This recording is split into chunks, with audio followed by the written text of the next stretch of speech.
So hello everyone, welcome back to Bharati core Kannada vlogs. ಹೇಗಿದ್ದೀರಾ ತಾವೆಲ್ಲ? ಚೆನ್ನಾಗಿದ್ದೀರಾ ಅಂತ ಅಂದ್ಕೊಂಡಿದ್ದೀನಿ. ನಾನು ತುಂಬ ಚೆನ್ನಾಗಿದ್ದೀನಿ. ಇವತ್ತು ಬೆಳಗ್ಗೆಯಿಂದ ವ್ಲಾಗ್ನ ಮಾಡೋಕ್ಕೆ ಆಗಿಲ್ಲ, ಸ್ವಲ್ಪ ಬ್ಯುಸಿ ಆಗಿಬಿಟ್ಟಿದ್ದೆ. ಸೊ ಆದ್ದರಿಂದ ಮಧ್ಯಾಹ್ನದಿಂದ ವ್ಲಾಗ್ ಶುರು ಮಾಡ್ತಾ ಇದ್ದೀನಿ. ಈಗ ಮಧ್ಯಾಹ್ನ 1:30 ಆಗ್ತಾ ಇದೆ. ಆ್ಯಕ್ಚುಲಿ ನಮ್ಮ ಯಜಮಾನ್ರು 3 ದಿನದವರೆಗೂ ಕೆಲಸದ ಮೇಲೆ ಆಚೆ ಹೋಗಿದ್ರು, ಇವತ್ತು ಬಂದಿದ್ರು. ಸೊ ಅವ್ರು ಬಂದಮೇಲೆ ಅವ್ರದ್ದು ಬಟ್ಟೆಗಳೆಲ್ಲ ಇತ್ತು ಒಗೆಯೋದು, ಮತ್ತು ಅವ್ರದ್ದು ಆಫೀಸ್ದು ಸ್ವಲ್ಪ ಕೆಲಸ ಎಲ್ಲ ಇತ್ತು. ಅದರಲ್ಲಿ ನಾನು ಹೆಲ್ಪ್ ಮಾಡ್ತಾ ಇದ್ದೆ. ಮತ್ತು ಚಿಕ್ಕ ಮಗ ಮಾತ್ರನೇ ಇವತ್ತು ಸ್ಕೂಲ್ಗೆ ಹೋಗಿರೋದು. ಅವನ್ನ ಬೆಳಿಗ್ಗೆ ಸ್ಕೂಲ್ ಕಳಿಸ್ಬಿಟ್ಟು ಬೇರೆ ಮನೆ ಕೆಲಸ ಎಲ್ಲ ಮಾಡಿಕೊಂಡು ನಮ್ಮ ಯಜಮಾನ್ರಿಗೂ ಸ್ವಲ್ಪ ಆಫೀಸ್ ಕೆಲಸದಲ್ಲಿ ಹೆಲ್ಪ್ ಮಾಡ್ತಾ ಇದ್ದೆ. ಅದಾದ ನಂತರ ಇನ್ಸ್ಟಾಗ್ರಾಮಲ್ಲಿ ಸ್ವಲ್ಪ ರೀಲ್ಸ್ ಎಲ್ಲ ಮಾಡಿಬಿಟ್ಟು ನಮ್ಮ ಯಜಮಾನ್ರನ್ನ ಚಿಕ್ಕ ಮಗನ ಕರ್ಕೊಂಡು ಬರೋದಕ್ಕೆ ಸ್ಕೂಲ್ ಹತ್ರ ಕಳಿಸಿದ್ದೀನಿ. ಆ್ಯಕ್ಚುಲಿ ಇವತ್ತು ನಾವು ಅರ್ಲಿ ಡಿಪಾರ್ಚರ್ಗೆ ರಿಕ್ವೆಸ್ಟ್ ಮಾಡಿದ್ವಿ, ಯಾಕಂದರೆ ಚಿಕ್ಕ ಮಗ ಇವತ್ತು ಸ್ಕೂಲ್ಗೆ ಹೋಗಲ್ಲ ಅಂತ ಹೇಳ್ಬಿಟ್ಟು ಹಠ ಮಾಡ್ತಾ ಇದ್ದ. ಸೊ ಅದಕ್ಕಾಗಿ ನಮ್ಮ ಯಜಮಾನ್ರು ಅವ್ನಿಗೆ ಪ್ರಾಮಿಸ್ ಮಾಡಿದ್ರು, ಇವ್ರು ಬಂದು ಪಿಕ್ ಮಾಡ್ತಾರೆ ಅಂತ ಹೇಳ್ಬಿಟ್ಟು. ಅದಕ್ಕೆ ಅವ್ರು ಹೋಗಿದ್ದಾರೆ. ನಾನು ಇಲ್ಲಿ ಬೆಳ್ಳುಳ್ಳಿ ಎಲ್ಲ ಬಿಡಿಸ್ಕೊಂಡು ಮಸಾಲೆಗೆ ರೆಡಿ ಮಾಡ್ತಾ ಇದ್ದೀನಿ ಲಂಚ್ ಮಾಡೋದಕ್ಕೆ. ಇವತ್ತು ಲಂಚಲ್ಲಿ ರಾಜ್ಮಾ ಮಾಡ್ತಾ ಇದ್ದೀನಿ, ಅದರ ಜೊತೆ ಕಾಂಬಿನೇಷನ್ ಆಗಿ ರೋಟಿ ಮತ್ತು ರೈಸ್ ಎರಡು ಮಾಡ್ತಾ ಇದ್ದೀನಿ. ಆ್ಯಕ್ಚುಲಿ ಇದು ಗುರುವಾರದ ವ್ಲಾಗು, ಮಹಾಶಿವರಾತ್ರಿ ಹಬ್ಬದ ಹಿಂದಿನ ದಿನದ ವ್ಲಾಗು. ಬೈ ಮಿಸ್ಟೇಕ್ ನಾನು ಮಹಾಶಿವರಾತ್ರಿ ಹಬ್ಬದ ಫಸ್ಟೇ ಅಪ್ಲೋಡ್ ಮಾಡಿಬಿಟ್ಟಿದ್ದೀನಿ. ಈಗ ಇದನ್ನು ಎಡಿಟ್ ಮಾಡಿಕೊಂಡು ನಿಮ್ಮ ಜೊತೆ ಶೇರ್ ಮಾಡ್ತಾ ಇದ್ದೀನಿ. ಈಗ ನಮ್ಮ ಯಜಮಾನ್ರು ಮಾಡಿರೋ ಓವರ್ ಸ್ಮಾರ್ಟ್ ಕೆಲಸದ ಬಗ್ಗೆ ಹೇಳಬೇಕು. ನನ್ನ ಮಗನ ಕರ್ಕೊಂಡು ಬರೋವಾಗ ರೀಟೇಲ್ ಸ್ಟೋರ್ಗೆ ಹೋಗ್ಬಿಟ್ಟು ಸ್ವಲ್ಪ ಮನೆಗೆ ಸಾಮಾನೆಲ್ಲ ತೊಗೊಂಡು ಬಂದುಬಿಟ್ಟಿದ್ದಾರೆ. ನಾನು ಹೇಳೂ ಇಲ್ಲ ಏನೂ ಇಲ್ಲ, ಅವರೇ ತೊಗೊಂಡು ಬಂದಿದ್ದಾರೆ. ಅದು ಏನು ಮಾಡಿದ್ದಾರೆ ಗೊತ್ತಾ, ನಾನು ಆನ್ಲೈನಲ್ಲಿ ಶಾಪಿಂಗ್ ಮಾಡಬೇಕಂತ ಹೇಳ್ಬಿಟ್ಟು ಸ್ವಲ್ಪ ಐಟಮ್ಗಳನ್ನು ಆ್ಯಡ್ ಮಾಡಿ ಇಟ್ಟಿದ್ದೆ. ಅದನ್ನು ನೋಡಿಕೊಂಡು ಸ್ಕ್ರೀನ್ಶಾಟ್ ತೊಗೊಂಡೋಗ್ಬಿಟ್ಟು ಅವರು ಖರೀದಿ ಮಾಡ್ಕೊಂಡು ಬಂದಿದ್ದಾರೆ. ಆಮೇಲೆ ಮನೆಗೆ ಬಂದುಬಿಟ್ಟು ಆನ್ಲೈನಲ್ಲಿ ಮತ್ತು ಆಫ್ಲೈನ್ದು ಪ್ರೈಸ್ ಕಂಪೇರ್ ಮಾಡ್ತಾ ಇದ್ದಾರೆ. ತುಂಬ ಎಕ್ಸ್ಪೆನ್ಸಿವ್ ಆಗಿತ್ತು ರೀಟೇಲ್ ಸ್ಟೋರಿಂದ ತೊಗೊಂಡು ಬಂದಿರೋದು. ನಾನು ಅವ್ರಿಗೆ ಹೇಳಿದೆ, ಇದೆಲ್ಲ ಕೆಲಸ ಯಾಕೆ ಮಾಡ್ತೀಯಾ, ನಾನು ಹೇಳೂ ಇಲ್ಲ ಏನೂ ಇಲ್ಲ, ಯಾಕೆ ಮಾಡ್ತೀಯ ಅಂತ ಹೇಳಿದ್ರೆ ಅವರು ಸಾರಿ ಅಂತ ಹೇಳ್ಬಿಟ್ಟು ಮತ್ತೆ ಅದು ಎಕ್ಸ್ಪೆನ್ಸಿವ್ ಇತ್ತಲ್ಲ ಅದೆಲ್ಲ ಬ್ಯಾಗಲ್ಲಿ ಹಾಕ್ಕೊಂಡು ಇವಾಗ ಹೋಗ್ತಾ ಇದ್ದಾರೆ ರಿಟರ್ನ್ ಮಾಡೋದಕ್ಕೆ. ಮತ್ತು ನಾನು ಇವಾಗ ಗೂಡಿಸ್ತಾ ಇದ್ದೀನಲ್ಲ, ಈ ಪೊರ್ಕೆನೂ 150 ರೂಪಾಯಿ ಅಂತ ತೊಗೊಂಡು ಬಂದಿದ್ದಾರೆ. ನಾನು ಲಿಸ್ಟಲ್ಲಿ ಇರಲೇ ಇಲ್ಲ, ಬಟ್ ಅವ್ರು ತೊಗೊಂಡು ಬಂದಿದ್ದಾರೆ. ನನ್ನ ಹತ್ರ ಆಲ್ರೆಡಿ 2 ಗಾಲದು ಪೊರ್ಕೆಗಳಿವೆ, ತುಂಬ ಬಾಳಿಕೆ ಬರುತ್ತೆ. ಇದು ಸುಮ್ಮನೆ ವೇಸ್ಟು, 150 ರೂಪಾಯಿ ವೇಸ್ಟ್ ಮಾಡಿದ್ದಾರೆ ಅಂತ ಹೇಳಿದ್ರೆ ಪರವಾಗಿಲ್ಲ, ನಿನ್ಗೆ ಈಸಿ ಆಗಬೇಕು, ಬಗ್ಗಿ ಎಲ್ಲ ಗೂಡ್ಸೋದು ಬೇಡ ಅಂತ ಹೇಳ್ಬಿಟ್ಟು ತೊಗೊಂಡು ಬಂದಿದ್ದಾರೆ. ಮುಖ್ಯವಾಗಿ ನನಗೆ ಬೇಕಾಗಿರೋ ಐಟಮ್ಗಳನ್ನು ತೊಗೊಂಡು ಬಂದಿಲ್ಲ. ನಾಳೆ ಹಬ್ಬಕ್ಕೆ ಅಂತ ಹೇಳ್ಬಿಟ್ಟು ಸ್ವಲ್ಪ ನಾನು ವೆರೈಟೀಸ್ ಆಫ್ ಫ್ಲವರ್ಸ್ ನಾನು ಆ್ಯಡ್ ಮಾಡಿದ್ದೆ, ಮತ್ತು ಹಣ್ಣುಗಳನ್ನು ಆ್ಯಡ್ ಮಾಡಿದ್ದೆ, ಒಂದು ತೆಂಗಿನಕಾಯನ್ನು ಆ್ಯಡ್ ಮಾಡಿದ್ದೆ. ಅದನ್ನೇನು ತೊಗೊಂಡು ಬರಲಿಲ್ಲ. ಈ ಬೇರೆ ಇಲ್ದಿರೋದೆಲ್ಲ ಸಾಮಾನು ತೊಗೊಂಡು ಬಂದುಬಿಟ್ರು. ನಾನು ಆ್ಯಡ್ ಮಾಡಿ ಇಟ್ಕೊಂಡಿರೋ ಲಿಸ್ಟಲ್ಲಿ 42 ಐಟಮ್ಸ್ ಇತ್ತು. ಅದಕ್ಕೆ 3200 ರೂಪೀಸ್ ಪೇ ಮಾಡಬೇಕಾಗಿತ್ತು. ಇವರು 10 ಸಾಮಾನು ತೊಗೊಂಡು ಬಂದುಬಿಟ್ಟು 2600 ರೂಪಾಯಿ ಪೇ ಮಾಡಿದ್ದಾರೆ. ಈ ಥರ ಓವರ್ ಸ್ಮಾರ್ಟ್ ಕೆಲಸ ಮಾಡೋದ್ರಲ್ಲಿ ಎತ್ತಿದ ಕೈ ಇವ್ರದ್ದು. ನಮ್ಮ ಮನೆ ರೊನಾಲ್ಡೋ ನೋಡಿ ಏನು ಮಾಡ್ತಾ ಇದ್ದೇನೆ ಅಂತ ಹೇಳ್ಬಿಟ್ಟು. ರೊನಾಲ್ಡೋ ಏನು ಮಾಡ್ತಾ ಇದೀಯಾ? ವೈಟ್ ಸಾಸ್ ಪಾಸ್ತಾ ಮೈಕ್ರೋವೇವ್ ಮಾಡಿಬಿಟ್ಟು ಇದರಲ್ಲಿ ಚಿಲ್ಲಿ ಫ್ಲೇಕ್ಸ್ನ ಗಾರ್ನಿಷ್ ಮಾಡ್ಕೊಂಡಿದ್ದಾನೆ. ಇವಾಗ ಎಲ್ಲಿಗೆ ಹೋಗ್ತಾ ಇದೆಯಾ? ಕहाँ जा रहा हूँ? ಹಾಂ, फुटबॉल खेलने. ಫುಟ್ಬಾಲ್ ಆಡೋದಕ್ಕೆ. ಟ್ಯೂಷನಿಂದ ಬಂದು 2 ನಿಮಿಷ ನಿಂತ್ಕೊಳ್ಳಲ್ಲ, ಕೂತ್ಕೊಳ್ಳಲ್ಲ ಅವನು. ಕಾರ್ ಕಿಸ್ಕಾ ಇದ್ದೇನೆ. ಓಕೆ, ನಾನು ಅಂದ್ಕೊಂಡ್ರೆ ನಮ್ಮ ಯಜಮಾನ್ರು ಬಂದು ಅಂತ ಅಂದ್ಕೊಂಡು, ಕಾರು ಬೇರೆ ಅವ್ರದ್ದು.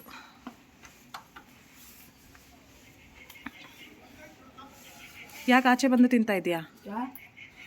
ಯಾಕೆ ಆಚೆ ಬಂದು ತಿಂತಾ ಇದೆಯಾ? ಬಿಡಲ್ಲ ಇವನ್ನ, ಇವತ್ತು ಓಡಾಡ್ತಾ ಇರ್ತಾನೆ.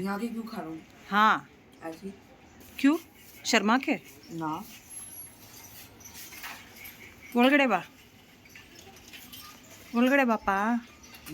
ಹಾಂ, ಎಲ್ಲ ಅರ್ಥ ಆಗುತ್ತೆ. ಕುತ್ಕೊಂಡು ತಿನ್ನು, ಹಂಗೆ ಓಡಾಡ್ಕೊಂಡು ಯಾಕೆ ತಿಂತಾ ಇದ್ದೀಯಾ? ಹಾಂ, ನಾನೇನೇ ಹೇಳಿದ್ರು ಅವ್ನು ಅರ್ಥ ಮಾಡಿಕೊಂಡು ಅದನ್ನೇ ರಿಪೀಟ್ ಮಾಡ್ತಾ ಇದ್ದಾನೆ. ಕೇಳ್ತಾ ಇದ್ದಾನೆ ನನಗೆ, ನೀನು ಇದೇ ತಾನೇ ಅಂದಿರೋದು ಅಂತ ಹೇಳ್ಬಿಟ್ಟು.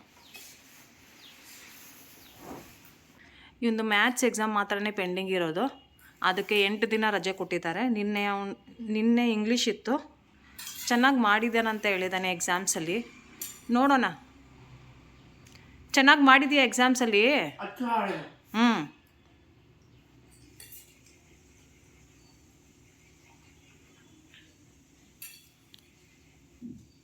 ಮಕ್ಕಳು ಮಾತ್ರ ಹೇಳ್ತಾ ಇರ್ತಾರೆ ಚೆನ್ನಾಗಿ ಮಾಡಿದ್ದೀನಿ ಅಂತ ಹೇಳ್ಬಿಟ್ಟು. ರಿಸಲ್ಟ್ ಬಂದಮೇಲೆ ಗೊತ್ತಾಗೋದು.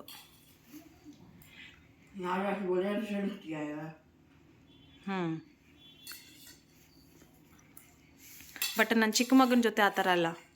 ಅವನು ಹೆಂಗೆ ಹೇಳ್ತಾನೆ ಹಂಗೆ ರಿಸಲ್ಟ್ ಬರುತ್ತೆ. ಅವನೇನಾದರೂ ಚೆನ್ನಾಗಿ ಬರ್ದಿಲ್ಲ ಅಂದರೆ ಹೇಳಿಬಿಡ್ತಾನೆ ಮನೇಲಿ ಬಂದುಬಿಟ್ಟು, ಅಷ್ಟು ಚೆನ್ನಾಗಿ ಬರ್ದಿಲ್ಲ ಅಂತ ಹೇಳ್ಬಿಟ್ಟು. B+ ತೊಗೊಂಡು ಬರ್ತಾನೆ. ಏನಾದರೂ ಚೆನ್ನಾಗಿ ಬರೆದ್ರೆ A+ ತೊಗೊಂಡು ಬರ್ತಾನೆ. ಇವನು ಮಾತ್ರ ಸ್ವಲ್ಪ ಸುಳ್ಳು ಹೇಳ್ತಾನೆ. अभी मैंने क्या बोला बताओ? ಇವನು ಮಾತ್ರ ಸ್ವಲ್ಪ ಸುಳ್ಳು ಹೇಳ್ತಾನೆ. मैं इग्नोर कर रहा हूँ. ಇವನು ಮಾತ್ರ ಸ್ವಲ್ಪ ಸುಳ್ಳು ಹೇಳ್ತಾನೆ. तुम क्या करती हो ज़्यादा? क्या करता हूँ? तुम क्या करते हो अपने आप में बोलो थोड़ा सा. फुटबॉल खेलता हूँ. नहीं, पढ़ाई के बारे में, मतलब एग्जाम्स के बारे में क्या बोलती हो? अच्छा किया बोल के क्या होती है हमारे साथ? मोये मोये. ಯಾವಾಗಲೂ ನೀವು ಮೊಯೆ ಮೊಯೆ ಮಾಡಿಬಿಡ್ತಾನೆ. one thing on me, ಹಾಂ, that a sheet of paper cannot decide your future. Okay. Remember this word. ಓಹೋ, ಈ ಡೈಲಾಗ್ ಏನು ಕಮ್ಮಿ ಇಲ್ಲ. ಆಚೆ ಲೈಟ್ ಆನ್ ಮಾಡಿಬಿಡು. ಇಲ್ಲಿ ನೋಡಿ ನನ್ನ ಚಿಕ್ಕ ಮಗ ಏನೋ ಗ್ರೀಟಿಂಗ್ ಕಾರ್ಡ್ ಮಾಡ್ತಾ ಇದ್ದಾನೆ ಅವ್ರ ಟೀಚರ್ಗಂತೆ. ಇವಾಗಲೇ ಬಂದಿರೋದು ಅವ್ನ ಪಾರ್ಕಿಂದ. ಬಂದ ತಕ್ಷಣವೇ ಸ್ವಲ್ಪ ಪಪಾಯ ತಿಂದ್ಬಿಟ್ಟು ಗ್ರೀಟಿಂಗ್ ಕಾರ್ಡ್ ಮಾಡೋದಕ್ಕೆ ಶುರು ಮಾಡ್ಕೊಂಡಿದ್ದಾನೆ. ಬೇಟಾ, can I see? Can you show me what are you making? Can you explain what are you making? A pencil. A pencil? A pencil greeting card. Okay, let me see. Once you finish it you show me. Okay. Actually ಇವನು ತುಂಬ ಚೆನ್ನಾಗಿ sketching ಮತ್ತು drawing ಎಲ್ಲ ಮಾಡ್ತಾನೆ. मम्मा मेरे sketch दिखाया आपने? Sketch अपने सारे फाड़ दिया था ना? नहीं. हाँ अरे वो वाले गोकू. ಹಾಂ, ದಿಕ್ಕಾ ಶೋ ಫೈಲಲ್ಲಿ ಎತ್ತು ಇಟ್ಕೊಂಡಿದ್ದಾನೆ. ಇಲ್ಲಿ ಒಂದು ಏನೋ ಗ್ಯಾಲಕ್ಸಿ ಅಂತ ಮಾಡಿ ಕೊಟ್ಟಿದ್ದ ಅದನ್ನು ನಾನು ಹಂಗೆ ಇಟ್ಬಿಟ್ಟಿದ್ದೀನಿ. ಮತ್ತು ಗಾಂಧೀಜಿ ಅವ್ರದ್ದು ಮಾಡಿದ್ದ, ಮತ್ತು ಫೈಲಲ್ಲಿದೆ ಎಲ್ಲನೂ. ಇವನ್ನೆಲ್ಲ ಪಾರ್ಟಿಸಿಪೇಟ್ ಮಾಡಿರೋದ್ರ ಸರ್ಟಿಫಿಕೇಟ್ಸು. ರನ್ನಿಂಗ್ ರೇಸಲ್ಲಿ ಒಂದು ಸಲ ಫಸ್ಟ್ ಬಂದ, ಇನ್ನೊಂದು ಸಲ ಸೆಕೆಂಡ್ ಬಂದ. ಅದಕ್ಕೆ ಸರ್ಟಿಫಿಕೇಟ್ ಸಿಕ್ಕಿದೆ. ಮತ್ತು ಶೋಮಿ ನೋಡಿ, ನನ್ನ ಚಿನ್ನಿ ಬಂಗಾರಿ ಮಗ ಎಷ್ಟು ಚೆನ್ನಾಗಿ ಸ್ಕೆಚಿಂಗ್ ಮಾಡ್ತಾನೆ. ಈ 3 ಸ್ಕೆಚಿಂಗ್ ಮಾತ್ರನೇ ಇವಾಗ ಇರೋದು. ಬೇರೆದೆಲ್ಲ ಬಂದುಬಿಟ್ಟು ಡ್ರಾಯಿಂಗು ಮತ್ತು ಸ್ಕೆಚಿಂಗು ನಾನು ಸ್ವಲ್ಪ ಬಿಸಾಕ್ಬಿಟ್ಟೆ. ನಾನು ಅಷ್ಟು ಸೀರಿಯಸ್ಸಾಗಿ ತಗೊತಾ ಇರಲಿಲ್ಲ. ಇಷ್ಟು ಚೆನ್ನಾಗಿ ಮಾಡ್ತಾನೆ, ಫೈಲ್ ಮಾಡಿ ಇಡಬೇಕು ಅಂತ ಹೇಳ್ಬಿಟ್ಟು ಬುಕ್ಸ್ ಎಲ್ಲ ಇವನು ಕ್ಲೀನ್ ಮಾಡೋವಾಗ ಎಲ್ಲ ಎತ್ತಿ ಬಿಸಾಕ್ಬಿಟ್ಟೆ. ಇವನು ತುಂಬ ಅದಕ್ಕೆ ನಾನು ಫೈಲಲ್ಲಿ ಇಟ್ಕೋಪ್ಪ ಅಂತ ಹೇಳಿದೆ. ಏನೇ ಮಾಡಿದ್ರೂ ಒಂದು ಫೈಲಲ್ಲಿ ಇವಾಗ ಮಾಡಿ ಇಟ್ಕೊತಾ ಇದ್ದಾನೆ. ಈ ಒಂದು ಸ್ಕೆಚಿಂಗಲ್ಲಿ ಮತ್ತು ಡ್ರಾಯಿಂಗಲ್ಲಿ ಇಂಟ್ರೆಸ್ಟ್ ನೋಡಿಬಿಟ್ಟು ಈ ಡಾಮ್ಸ್ದು ಕಿಟ್ ತೆಗೆದುಕೊಟ್ಟೆ. ಇದರಲ್ಲಿ ಕ್ರೇಯಾನ್ಸ್ ಇದೆ, ಕಲರ್ ಪೆನ್ಸಿಲ್ಸ್ ಇದೆ, ಮತ್ತು ಪೇಂಟಿಂಗೂ ಇದೆ, ಮತ್ತು ಇರೇಸರು, ಸ್ಕೇಲ್ಸು ಅವೆಲ್ಲ ಇವೆ. ಸೊ ತುಂಬ ಚೆನ್ನಾಗಿ ಅಚ್ಚುಕಟ್ಟಾಗಿ ಯೂಸ್ ಮಾಡಿಕೊಂಡು ಆ ಕಿಟ್ಟಲ್ಲೇ ಇಟ್ಬಿಡ್ತಾನೆ ಎಲ್ಲನೂ. ನನ್ನ ದೊಡ್ಡ ಮಗ ಆ ಥರ ಅಲ್ಲ, ಇವನು ಸ್ವಲ್ಪ ನೀಟು ಎಲ್ಲನೂ ಇಟ್ಕೊಳ್ಳೋದ್ರಲ್ಲಿನೂ. ಇವನು ಇದರಲ್ಲಿ ಬ್ಯುಸಿ ಆಗಿಬಿಟ್ಟಿದ್ದಾನೆ.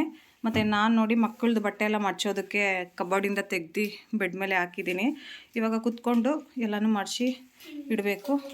ಈಗ ಡಿನ್ನರ್ ಪ್ರಿಪೇರ್ ಮಾಡೋ ಟೈಮಲ್ಲಿ ನಾನು ಬಟ್ಟೆಗಳನ್ನ ಮಡ್ಚಿಡ್ತಾ ಇದ್ದೀನಿ. ಯಾಕಂದರೆ ಏನು ಪ್ರಿಪೇರ್ ಮಾಡಲ್ಲ ಇವತ್ತು. ಯಾಕಂದರೆ ಮಧ್ಯಾಹ್ನ ಮಾಡಿರೋ ರಾಜ್ಮಾ ಮಿಕ್ಕಿದೆ, ಮತ್ತು ಬೆಳಗ್ಗೆ ಮಾಡಿರೋ ಕ್ಯಾಪ್ಸಿಕಮ್ ಆಲೂ ಸಬ್ಜಿನೂ ಇದೆ. ಮತ್ತು ನಮ್ಮ ಯಜಮಾನ್ರು ಏನೇನೋ ವೇಸ್ಟ್ ಐಟಮ್ ಎಲ್ಲ ತೊಗೊಂಡು ಬಂದುಬಿಟ್ರಲ್ಲ, ಇನ್ಸ್ಟೆಂಟಾಗಿ ಮಾಡೋ ವೆರೈಟೀಸ್ ಆಫ್ ಪಾಸ್ತಾಗಳ ಪ್ಯಾಕೆಟ್ ತೊಗೊಂಡ್ಬಂದ್ಬಿಟ್ಟು ಇಟ್ಬಿಟ್ಟಿದ್ದಾರೆ ಮನೆಯಲ್ಲಿ. ಮಕ್ಕಳು ಗೊತ್ತಲ್ವಾ, ಅವ್ರಿಗೆ ಇಷ್ಟ ಬಂದಾಗೆಲ್ಲ ಮಾಡ್ಕೊಂಡು ತಿಂತಾರೆ. ಮಿಕ್ಕಿರೋ ಸಾರುಗಳಲ್ಲಿ ನಾವು ರೋಟಿನೋ ಇಲ್ಲಾಂದರೆ ರೈಸೋ ಮಾಡ್ಕೊಂಡು ತಿಂತೀವಿ.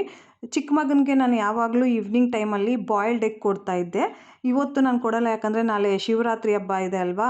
ದೇವ್ರ ಮನೆಯೆಲ್ಲ ಆಲ್ರೆಡಿ ನಾನು ಕ್ಲೀನ್ ಮಾಡ್ಕೊಂಡಿದ್ದೀನಿ. ಮತ್ತು ಎಗ್ಗೆಲ್ಲ ಮಾಡಿದರೆ ಒಂಥರ ಚೆನ್ನಾಗಿರಲ್ಲ ಅಂತ ಹೇಳ್ಬಿಟ್ಟು ನಾನು ಇವತ್ತು ಅವನಿಗೆ ಕೊಟ್ಟಿಲ್ಲ, ಪಪಾಯ ಮಾತ್ರನೇ ತಿನ್ನಿಸ್ದೆ. ಮತ್ತು ನಮ್ಮ ಮನೆಯಲ್ಲಿ ಮಕ್ಕಳದ್ದು ಕಬೋರ್ಡ್ ಮಾತ್ರ ಬೇಗ ಗಲೀಜಾಗಿಬಿಡುತ್ತೆ. ನಾನು ತುಂಬ ಆರ್ಗನೈಸಾಗಿ ಎಲ್ಲನೂ ಮ್ಯಾನೇಜ್ ಮಾಡ್ತೀನಿ. ಬಟ್ ಯಾವುದಾದ್ರೂ ಒಂದು ಸಲ ಬಟ್ಟೆ ತೆಗೆದ್ರಂದರೆ ಎಲ್ಲನೂ ಬಿದ್ದೋಗ್ಬಿಡುತ್ತೆ, ಆ ಥರ ಮಾಡಿಬಿಡ್ತಾರೆ. ಸ್ಪೆಷಲಿ ದೊಡ್ಡ ಮಗ, ಅವನು ಇವಾಗ ಸ್ವಲ್ಪ ಬೆಳೀತಾ ಇದ್ದಾನಲ್ಲ, ಅವ್ನಿಗೆ ಇಷ್ಟವಾದ ಬಟ್ಟೆಗಳನ್ನೇ ಹಾಕ್ಕೊಳ್ಳೋದು. ನಾವೇನಾದರೂ ತೆಗೆದಿಟ್ರು ಅವನು ಅದು ಹಾಕ್ಕೊಳ್ಳಲ್ಲ. ಅವ್ನಿಗೆ ಏನು ಕಂಫರ್ಟ್ ಇರುತ್ತೋ ಅದನ್ನೇ ಹಾಕ್ತಾನೆ. ಇದರಲ್ಲಿ ಅರ್ಧ ಬಟ್ಟೆಗಳು ಅವನು ಹಾಕ್ಕೊಳ್ಳೋದೇ ಇಲ್ಲ. ಅವ್ನಿಗೆ ಇಷ್ಟವಾದ ಬಟ್ಟೆಗಳನ್ನ ಮಾತ್ರ ರಿಪೀಟೆಡಾಗಿ ಹಾಕ್ಕೊಳ್ತಾ ಇರ್ತಾನೆ. ಒಂದು 2-3 ದಿವಸ ಆದ್ರೂ ಅದನ್ನೇ ಹಾಕ್ಕೊತಾ ಇರ್ತಾನೆ. ಒಗೆದ ಮೇಲೂ ಮತ್ತೆ ಅದನ್ನೇ ಹಾಕ್ಕೊತಾನೆ. ಬೆಳೀತಾ ಗಂಡು ಮಕ್ಕಳು ಈ ಥರನೇ ಆಗೋದು. ನಾನು ಆಲ್ರೆಡಿ ನೋಡಿಬಿಟ್ಟಿದ್ದೀನಿ. ನಮ್ಮ ಅಕ್ಕಗೆ 2 ಗಂಡು ಮಕ್ಕಳಿದ್ದಾರೆ, ನೆಫ್ಯೂಸು. ಅವರು ಬೆಳೀತಾ ಈ ಥರ ಎಲ್ಲ ಮಾಡ್ತಾಯಿದ್ರು. ಸೊ ಸ್ವಲ್ಪ ಐಡಿಯಾ ಇದೆ ಯಾವ ಥರ ಟ್ರ್ಯಾಕಲ್ ಮಾಡಬೇಕು ಅಂತ ಹೇಳ್ಬಿಟ್ಟು. ನಾನು ಒಂದೊಂದು ಸಲ ತುಂಬ ಫ್ರೆಂಡ್ಲಿಯಾಗಿ ಅವ್ರ ಜೊತೆ ಟ್ರ್ಯಾಕಲ್ ಮಾಡಿಬಿಡ್ತೀನಿ. ಒಂದೊಂದು ಸಲ ರೇಗಿದ್ರೆ ಅಂತೂ ಪೊರಕೆ ಚೊಪ್ಲಿ ತೊಗೊಂಡು ಹೊಡಿತಾ ಇರ್ತೀನಿ. ಆ ಥರ ಎಲ್ಲ ಕಾಂಬಿನೇಷನ್ ಆಗಿ ಮಕ್ಕಳಿಗೆ ನಾನು ಮ್ಯಾನೇಜ್ ಮಾಡ್ತಾ ಇರ್ತೀನಿ. ಸೊ ಈ ಚಿಕ್ಕ ಮಾತಿನಿಂದ ಈ ವ್ಲಾಗನ್ನು ನಾನು ಇಲ್ಲೇ ಎಂಡ್ ಮಾಡ್ತಾ ಇದ್ದೀನಿ. ಐ ಹೋಪ್ ನಿಮಗೆ ಈ ವ್ಲಾಗ್ ಇಷ್ಟ ಆಗುತ್ತೆ ಅಂತ ಅಂದ್ಕೊಂಡಿದ್ದೀನಿ. ಸ್ವಲ್ಪ ಮಟ್ಟಿಗೆ ಆದರೆ ಇಷ್ಟ ಆದರೆ ಪ್ಲೀಸ್ ಲೈಕ್ ಮಾಡಿ. ನಮ್ಮ ಚಾನಲನ್ನು ಇನ್ನೂ ಸಬ್ಸ್ಕ್ರೈಬ್ ಮಾಡಿಲ್ಲ ಅಂತ ಹೇಳಿದರೆ ಪ್ಲೀಸ್ ಸಬ್ಸ್ಕ್ರೈಬ್ ಮಾಡಿ ಅಂತ ಕೇಳ್ಕೊಳ್ತಾ ಮತ್ತೆ ಸಿಗೋಣ. Bye take care.